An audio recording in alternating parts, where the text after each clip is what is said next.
Ano po ang natural remedies para malakas ang ating baga? Una, kumain tayo ng healthy diet, prutas at gulay para ma-improve ang function ng ating baga.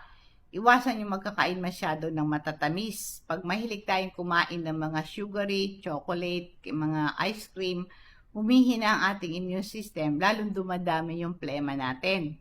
Iwasan nyo pong magiinom ng maraming gatas, yung pasta, mga noodles. Ito yung nagpo-produce ito ng maraming plema.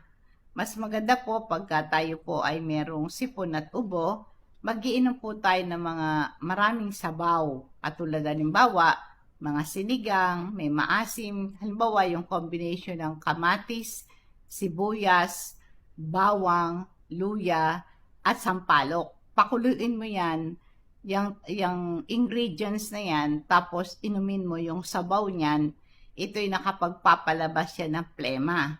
At saka mag-exercise ka regularly, nagpapalakas ito ng baga, nag-improve ito ng lung function. At least 30 minutes every day, at saka lagi kang humihinga ng malalim.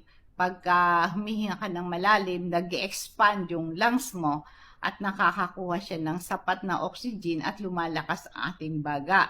Kaya magandang exercise yung running, jogging, walking. Kasama nito habang naglalakad ka, humihinga ka ng malalim. Ang number one reason ng lung disease, yung paninigarilyo. The best thing po, mag-quit ka. Iwasan mo rin yung mga usok ng sigarilyo na nalalanghap mo at i-reduce mo yung exposure sa pollutant.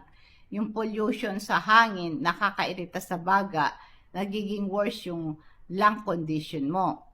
At saka isa pa, ang gawin mo, sa mga high polluted area, pwede kayong gumamit ng air purifier sa tahanan nyo. Maglagay ka ng mga halaman sa paso, nakapaligid po sa iyong bahay. Lalo na po sa kwarto kung saan ka natutulog. Kung meron kang bintana, maglagay ka doon ng halaman na nagbibigay ng oxygen. Iwasan nyo po yung mga pinipirito. Pag kulob ang bahay mo, iwasan nyo yung magprito tapos nalalanghap mo yung nasusunog na mantika. Ito'y nakakasama sa baga mo. Iwasan mo yung puyat. Nakakapagpahina ng katawan ng puyat. At least meron kayo 7 to 8 hours na tulog gabi-gabi, sapat para lumakas ang baga mo. Ang gawin mo rin, mag-steam inhalation ka bago ka maligo sa umaga o bago ka matulog. Yung tubig, maglagay ka ng isang tabon tubig sa kaldero, hayaan mong kumulo habang kumukulo po yung tubig.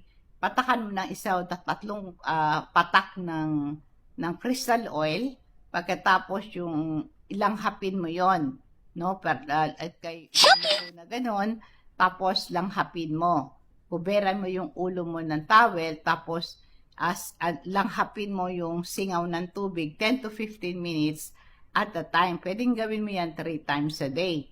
At magmumog ka ng hot water with salt para mabaklas yung plema at ma-reduce yung inflammation sa lalamunan mo. Maring ang pag-gargle mo, 1/2 teaspoon ng salt sa 1 glass of water, isang kutsara ng suka, at isang kutsarita ng baking soda. I-gurgle mo yan para mamatay yung bakterya. Malaking tulong po. Kasi ang number one pampalakas ng ating baga, iwasan nyo po na yung plema mula sa ilong bumaba sa lalamunan. Pag lalamunan, bumaba na po sa baga, tuloy-tuloy na po yan. Kaya dapat laging malinis yung kamay mo, no? At saka, kailangan umiinom ka ng saganang tubig. Kasi pag umiinom ka, meron kang 8 to 10 glasses of water per day. Yung pong